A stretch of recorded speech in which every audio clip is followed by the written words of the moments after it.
This is that Sports TV.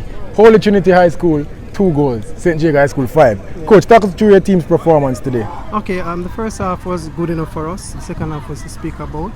We came with a plan. First, it's a must-win game. We know that, right? And we know that they were in touching this all of us on the same points. We know that we watched them a little bit and they were a little bit of problem coming through the middle. So we went through the middle. But they tactically in the second half adjusted it and we didn't comply. We didn't change our strategy or anything. Even though we made the changes, the players, they stuck to the task. So it's a little bit of changes to come. All right, now into the back end of the first round. How do you feel about your team's performance so far in the Manning Cup? Yeah, they're getting better. There's a young bunch. I mean, a lot of schools have a young team, but it's a young bunch. They're getting better. They're understanding more.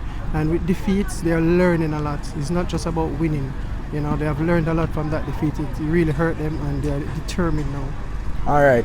Here at this side of Sports TV, we awarded the man of the match to Solomon, the number 6, the defender. Yeah. Talk us through the recruitment at St. Jago and what happened with those 2 players, the number 4 and the number 6. The recruitment.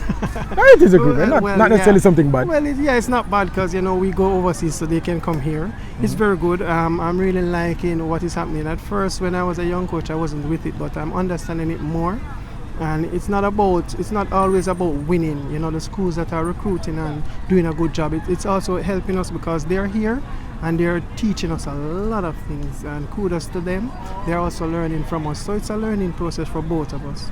All right, what can St. Jago do in the Manning Cup this year? Do you guys look to win it or you just want to put in a good performance? We all want to win it, but I mean, it's at the end of the day we have to look at reality. And it's getting the team better, moving forward. And as I always say, if they ever make a catch it, we're going to take it. All right, thank you, Coach. All the best. All right, guys. Thanks.